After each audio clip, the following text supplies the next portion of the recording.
Hello दोस्तों, beginners point में आपका स्वागत है। और अभी हम करें नेक्स्ट एडिटोरियल। इसमें क्या है कि ट्रांसलेशन कर रखी है।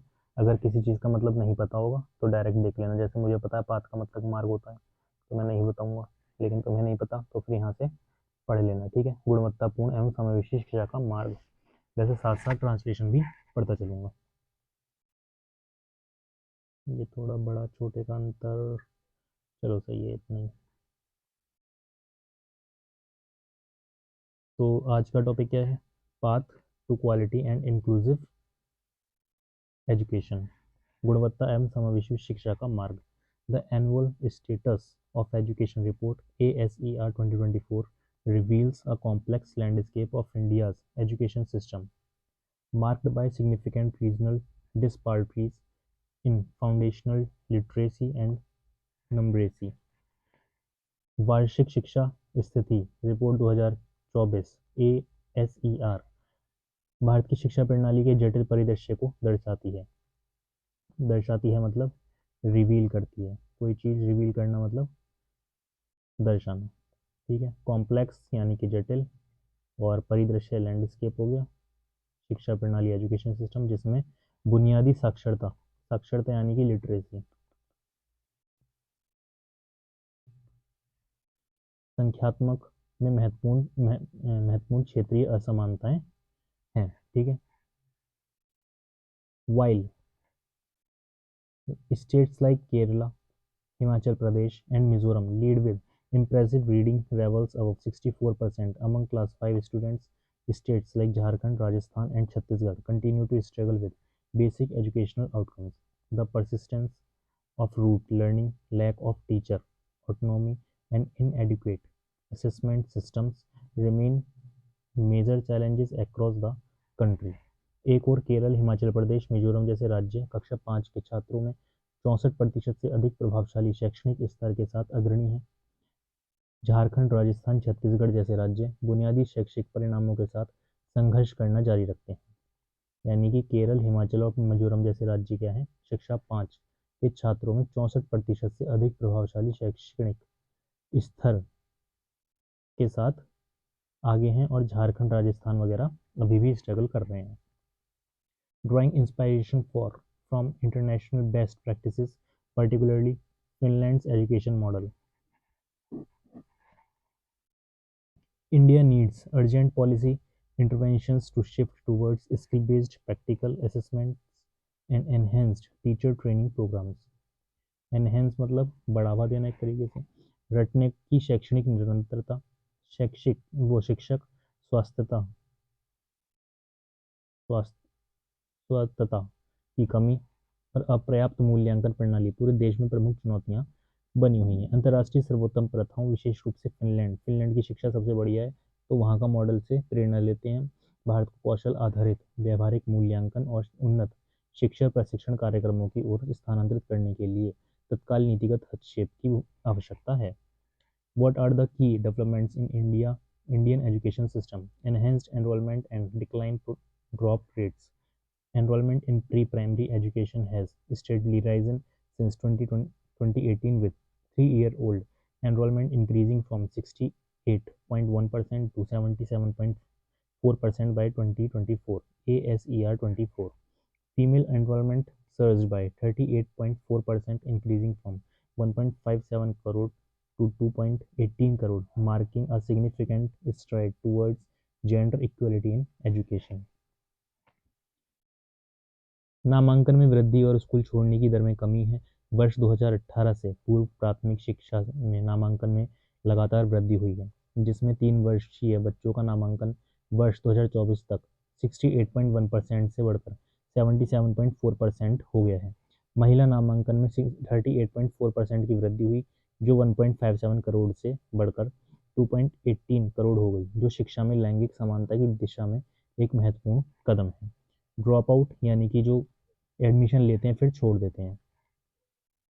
Drop out rates for 15 to 16 year olds declined from 13.1% in 2018 to 7.9% in 2024, with girls dropout rates also decreasing to 8.1%. 15 से 16 वर्ष के बच्चों के स्कूल छोड़ने की दर वर्ष 2018 में 13.1% से घटकर वर्ष 2024 में 7.9% हो गई। साथ ही लड़कियों के स्कूल छोड़ने की दर भी घटकर 8.1% हो गई है। Strengthened foundational literacy and numeracy FLN, आधारभूत साक्षरता और संख्यात्मक FLN को मजबूत करना। स्ट्रेंथन मतलब मजबूत करना। ठीक। India has placed strong emphasis on foundational literacy and numeracy FLN to improve early learning outcomes with structured pedagogy and teacher training initiatives. Bharat में संरचित शिक्षण पद्धति और शैक्षिक प्रशिक्षण पहलों के साथ प्रारंभिक शिक्षा परिणामों में सुधार के लिए आधारभूत साक्षरता और संख्यात्मक पर जोर दिया है। एक ये वर्ड है pedagogy,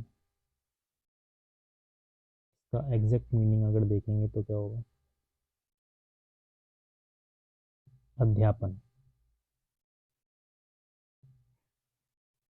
the Nipun Bharat Mission. The Nipun Bharat Mission aims to ensure that all children attain FLN skills by class 3 by 2026-27. ASER 2024 shows class 3 students' reading ability in government schools improved from 16.3% in 2022 to 23.4% in 2024। निपुण Bharat mission जो है उसका लक्ष्य है सुनिश्चित करना कि वर्ष 2026-27 तक कक्षा 3 तक सभी बच्चे FLN कौशल प्राप्त कर लें। ठीक है।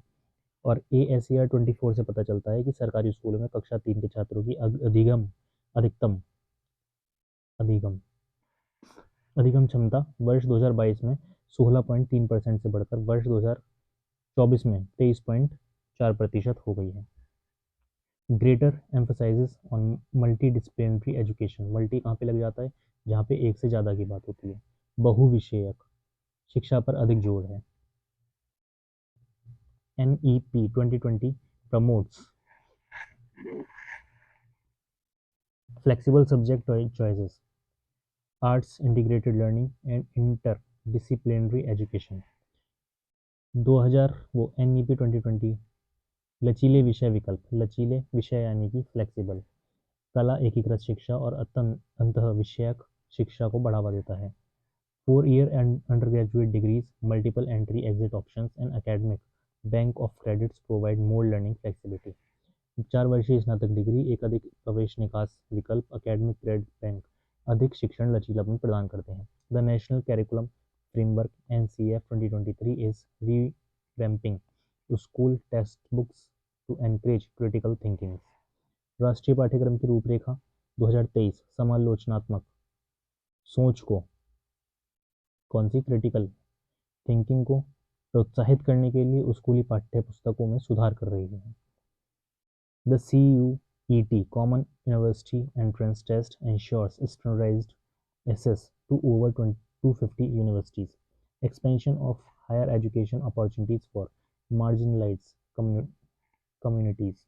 The Indian government has significantly expanded scholarships, reservations, and support programs to make higher education more inclusive। सीमांत समुदाय के लिए उच्च शिक्षा के अवसरों का विस्तार। भारत सरकार ने उच्च शिक्षा को अधिक समावेशी बनाने के लिए छात्रवृत्ति आरक्षण और सहायता कार्यक्रमों को बहुत अधिक विस्तार किया है। EWS आरक्षण, SC, ST, OBC सीटों में वृद्धि तथा निःशुल्क कोचिंग कार्यक्रम जैसी पहलों से वंचित समूहों के अभिगम में सुधार हुआ है। Initiatives like EWS reservations, increased SC, ST, OBC seats and free coaching programs have improved access for disadvantaged group. More rural and first generation learners are now entering universities, bridging historical inequalities। अब अधिक संख्या में ग्रामीण और प्रथम पीढ़ी के विद्यार्थी विश्वविद्यालयों में प्रवेश ले रहे हैं, जिससे ऐतिहासिक असमानताएं समाप्त हो रही हैं। As a result, enrollment of SC/ST students in higher education increased by 44% from 2014 to 2023। AISHE 2023 targeted policies like gender advancements of transforming institutions यानी कि गति, promote women's participation in STEM fields. Gender advancement for transforming institutions यानी कि गति programme जो है जैसी लक्षित नीतियां स्टेम क्षेत्रों में महिलाओं की भागीदारी को बढ़ावा देती हैं. The percentage of female students in STEM fields rose यानी कि बढ़ावा to more than 40%. Global recognition and improvement in university ranking. वैश्विक मान्यता और विश्वविद्यालय रैंकिंग में सुधार. Indian universities are gaining global recognition with more institutions featuring in QS and Times Higher Education ranking. IITs, IIM, IISc and AIMS have strengthened their global standing due to research contributions, faculty collaborations and internal partnerships. The government's Institutions of Eminence (IOE) initiatives has helped selected universities improve autonomy and global competitiveness. ये यहाँ पे The Indian Institute of Science (IISc) Bangalore ranked 96th in World University Ranking 2025, securing a spot among the top 100 institutions for computer sciences. India also boasts two institutions within the top 50 and 7 in the top 100 of QS Asia Ranking 2025. ठीक है, ये हम कहाँ पे आ गए, यहाँ पे भारत के 2 संस्थान QS एशिया रैंकिंग 2025 में शीर्ष 50 में और 7 संस्थान शीर्ष 100 में हैं. Growing presence of private universities and foreign collaborations. Private universities are playing a crucial role in expanding access, modernizing curricula and attracting international faculty. निजी विश्वविद्यालय और विदेशी सहयोग की बढ़ती उपस्थिति. निजी विश्वविद्यालय पहुंच का विस्तार करने, पाठ्यक्रम को आधुनिक बनाने और अंतर्राष्ट्रीय संकाय को आकर्षित करने में महत्वपूर्ण भूमिका निभा रहे हैं. Institutions like Ashoka University and Shiv Nadar University are providing world-class education with a focus on liberal arts, technology and management. India is also allowing foreign universities to establish campuses which will bring global expertise to Indian students. Ashoka विश्वविद्यालय और शिव नादर विश्वविद्यालय जैसे संस्थान उदार कला, प्रौद्योगिकी एवं प्रबंधन पर ध्यान केंद्रित करते हुए विश्व स्तरीय शिक्षा प्रदान कर रहे हैं. भारत विदेशी विश्वविद्यालयों को भी अपने परिसर स्थापित करने की अनुमति दे रहा है, जिससे भारतीय छात्रों को वैश्विक विशेषज्ञता प्राप्त होगी. Deakin University and University of Wollongong from Australia are setting up campuses in Gujarat's Gift City. Australia की डीकन यूनिवर्सिटी और वोllongong यूनिवर्सिटी गुजरात की गिफ्ट सिटी में अपने परिसर स्थापित कर रही है. Promotion of multilingual education. Multi language होंगी उसका प्रमोशन कर रहे हैं एजुकेशन के लिए. NEP 2020 promotes education in regional languages. Regional language कौन सी होती हैं, जहाँ पर आप रह रहे हो वही वाली language, local language. Making courses accessible to students from non-English backgrounds. AICTE has introduced engineering textbooks in 12 Indian languages, allowing students from rural areas to excel in technical education. ठीक है, बहुभाषी शिक्षा को बढ़ावा दे रहे हैं. NEP 2020 क्षेत्रीय भाषाओं में शिक्षा को बढ़ावा देते हैं, जिससे गैर अंग्रेजी पृष्ठभूमि वाले छात्रों के लिए पाठ्यक्रम सुलभ हो जाता है. AICTE ने 12 भारतीय भाषाओं में इंजीनियरिंग की पाठ्यपुस्तकें शुरू की हैं, जिससे ग्रामीण क्षेत्रों के छात्र तकनीकी शिक्षा में उत्कृष्टता प्राप्त कर सकते हैं. नई NCERT पाठ्यपुस्तकें 22 भाषाओं में विकसित की जाएंगी, जिससे उनकी पहुंच आसान होगी. New NCERT text books will be developed in 22 languages, enhancing accessibility. Enhancing यानी कि पहुंच, बढ़ावा, पहुंच, एक्सेसिबिलिटी, आसान, बढ़ावा, ये सब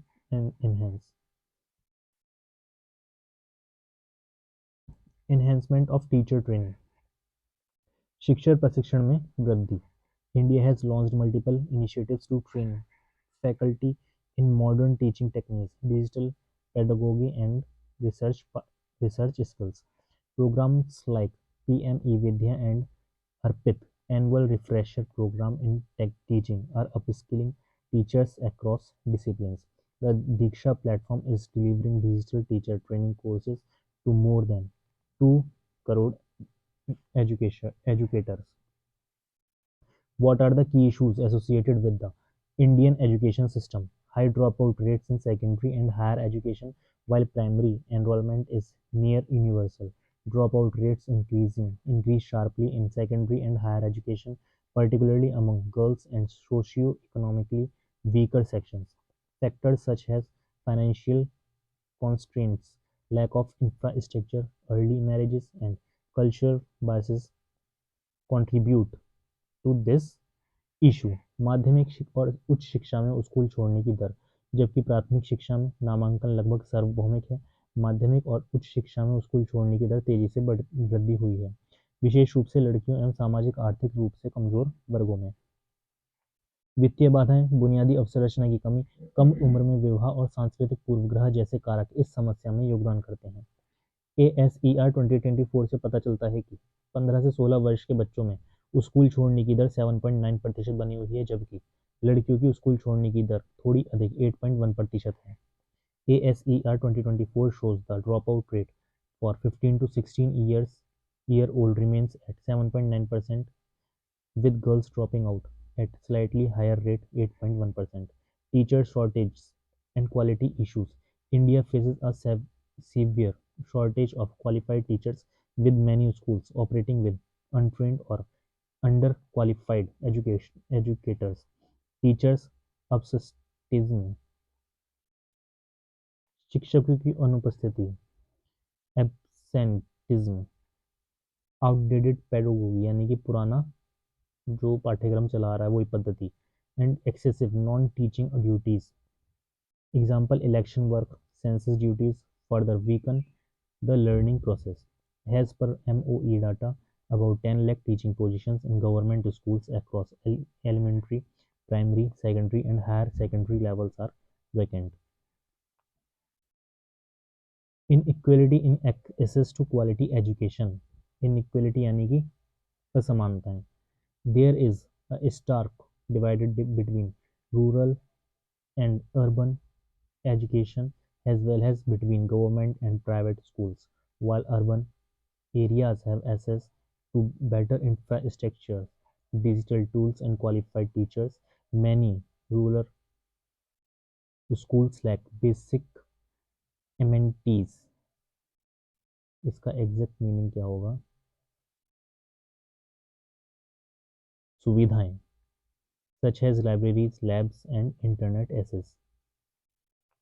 ASER 2024 highlights that government schools enrollment dropped from 72.9% in 2022 to 66.8% 2024, indicate करता है preference for private schools due to perceived quality differences, जो quality difference आ रहे हैं उसके लिए।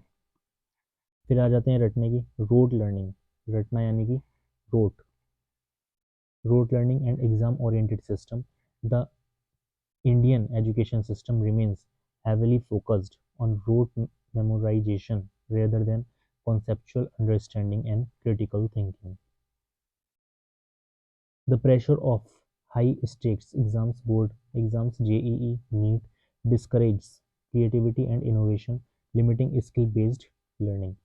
The National Curriculum Framework (NCF) 2023 aims to shift towards competency-based education, but implementation remains slow. रटने पर आधारित अधिगम और परीक्षा अनुमुख प्रणाली भारतीय शिक्षा प्रणाली वैचारिक समझ, आलोचनात्मक सोच के बजाय रटकर याद करने पर अधिक केंद्रित है। जो अभी की बात चल रही है, अधिक रटो, एक रात में एग्जाम निकाल लो। उच्च दाब वाली परीक्षाओं का दबाव रचनात्मक और नवाचार को हतोत्साहित करता है और कौशल आधारित शिक्षा को सीमित करता है। राष्ट्रीय पाठ्यक्रम की रूपरेखा NCF 2024-23 का लक्ष्य योग्यता आधारित शिक्षा की ओर बढ़ाना है, लेकिन क्रियान्वयन अभी भी धीमा है। inadequate digital infrastructure and digital divided. While digital learning is expanding, यानी कि विस्तार करना, many students, particularly in rural areas, lack access to devices and internet connectivity. This create an urban-rural divide in e-learning of adaptation, hybrid education, and digital literacy. ASER 2024 shows 90% of 14 to 16-year-olds have a smartphone access, but only 57% use them for education, indicating a gap in digital literacy and guided learning. The BharatNet project aims to connect 2.5 lakh gram panchayats with high-speed internet, but process has been slow. Skill gap and mismatch between education and employability. Despite increasing enrollment in higher education, many graduates remain unemployable due to a lack of practical skills. The curriculum is often not aligned with industry needs, resulting in low workforce productivity. Economic Survey 2023-24 highlighted that only 51.25% of country's youth is deemed employable. Lack of research and development investment. India lags in university driven research. Lags मतलब कि छोड़ना, with most research and development happening in government labs, not educational institutions. इसमें हम क्या कर रहे हैं, पीछा पीछे हैं इस चीज़ में, लैग मतलब, ठीक है, ये यहाँ पे हो जाएगा अनुसंधान विकास निवेश का अभाव। ना समझ आया कोई चीज़ तो देख लेना साथ साथ। The absence of collaboration between universities and industries lead to low patents and innovation. Patents वो चीज़ होती हैं, जैसे कोई भी चीज़ आपने बनाई, कोई ईयरफोन बनाया नई डिज़ाइन का तो उसका पेटेंट करा लिया, अब कोई उसको कॉपी नहीं कर सकता, तो वो हो जाता है पेटेंट। कोई रिसर्च कोई व्यक्ति करता है या कोई कंपनी करती है तो उसका पेटेंट करा लेते हैं कि कोई और यूज़ ना करे या पूछ के करे। Funding is inadequate and many PhD holders struggle with proper research support due to funding gaps. India spends only 0.64% of its GDP on R&D, lagging behind countries like South Korea 4.8% and China 2.4%. What measures to strengthen India's education system? Expanding vocational and skill-based education.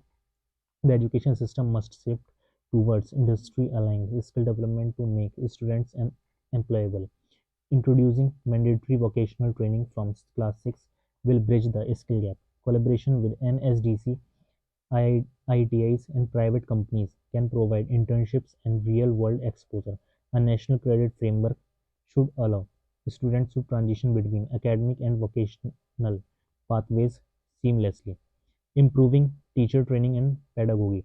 Teachers must be empowered with continuous professional development and autonomy to design effective learning methods. A blended learning approach combining digital resources with traditional teaching should be made mandatory in all schools. National and state level teacher mentorship program should ensure experienced educators guide younger teachers. The Diksha platform should be expanded with AI driven personalized training modules. Reducing rote यानी कि रटना, ये कहाँ मिल जाएगा, रटने की पद्धति ये रहा। एंड रिफॉर्मिंग असेसमेंट्स, रिफॉर्म यानी कि किसी चीज़ को दोबारा से देखना, सुधार करना। Shifting from rote based learning to conceptual and analytical thinking will improve educational outcomes, ठीक है। Board exams and entrance test should focus on application based questions rather than memorization. A modular assessment system where students are tested multiple times throughout the year can reduce exam stress. Encouraging open book exams and problem solving projects will promote real world learning. The National Curriculum Framework (NCF 2023) must be implemented effectively, emphasizing experiential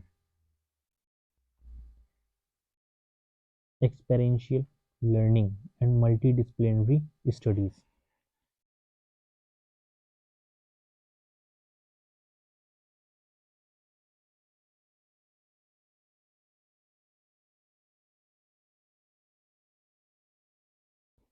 ये यहाँ पर है, राष्ट्रीय पाठ्यक्रम रूपरेखा NCF 2023 को प्रभावी ढंग से लागू किया जाना चाहिए, जिससे अनुभवात्मक और शिक्षा बहुविषयक अध्ययन पर जोर दिया जाना चाहिए।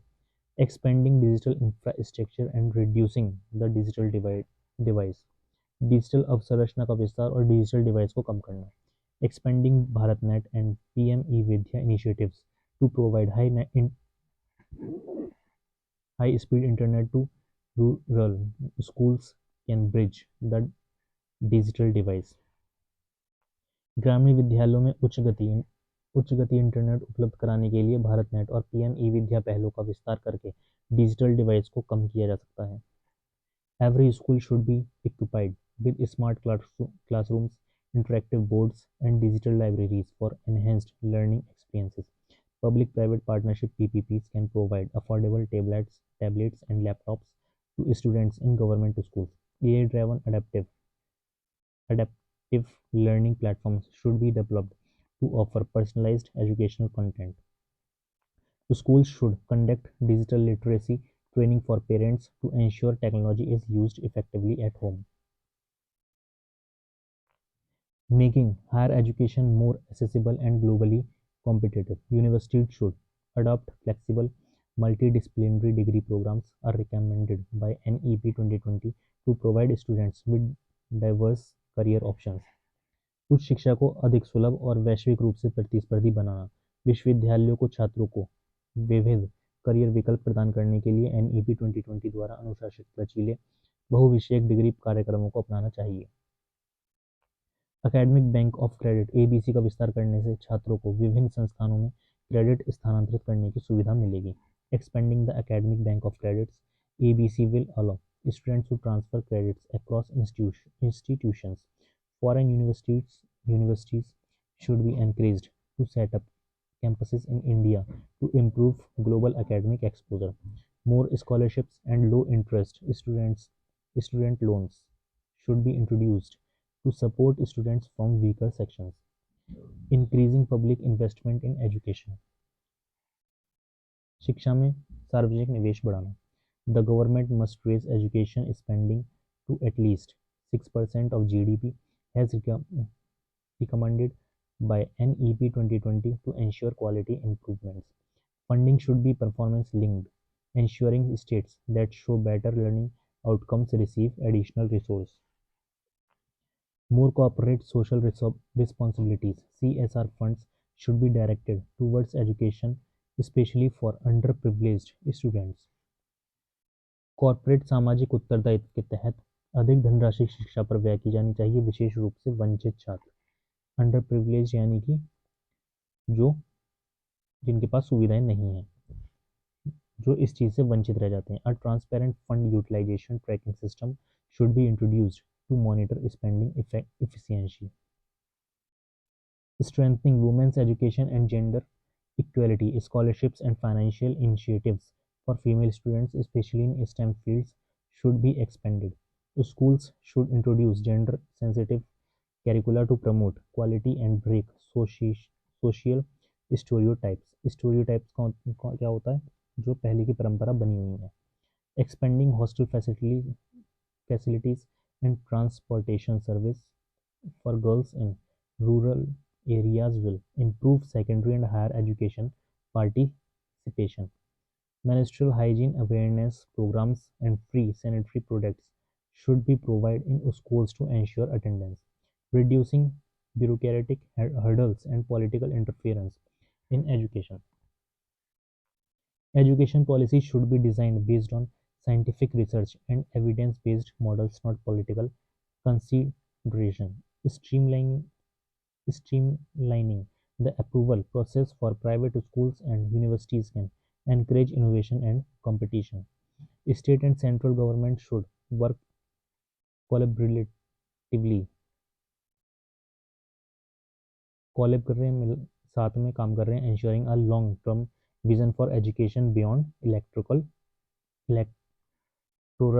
cycles. Experimental and community-based learning, moving beyond textbooks based education. Schools should integrate experimental learning models where students engage with real-world problems. School can adopt learning by doing approach through farm farm-based education, heritage walks, financial literacy projects, and environmental conver- conservation programs.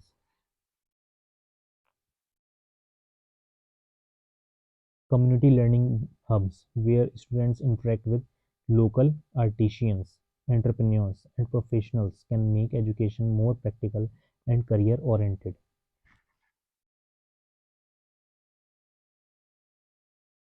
Peer teaching and cross age learning. सहकर्मी शिक्षण और cross as learning संरचित संरचित सहकर्मी शिक्षण कार्यक्रमों को शुरू किया जाना चाहिए जहां बड़े छात्र छोटे छात्रों को मार्गदर्शन देते हैं, अवधारणा में सुधार कर सकते हैं और तथा नेतृत्व कौशल को बढ़ावा दे सकते हैं. Introducing structured teaching programs where older students mentor young ones and can improve retention and foster leadership skills. This not only reinforces learning for the mentors but also helps slow learners grasp concepts more effectively through simplified peer explanations.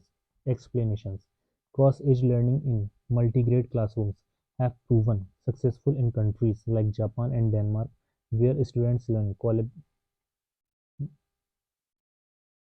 collaboratively across age groups.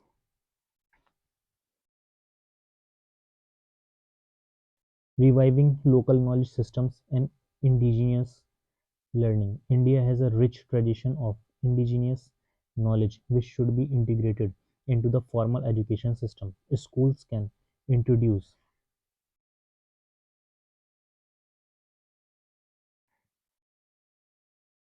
traditional Indian sciences like Ayurveda, organic farming, handloom techniques, and local architectural methods as a part of practical learning.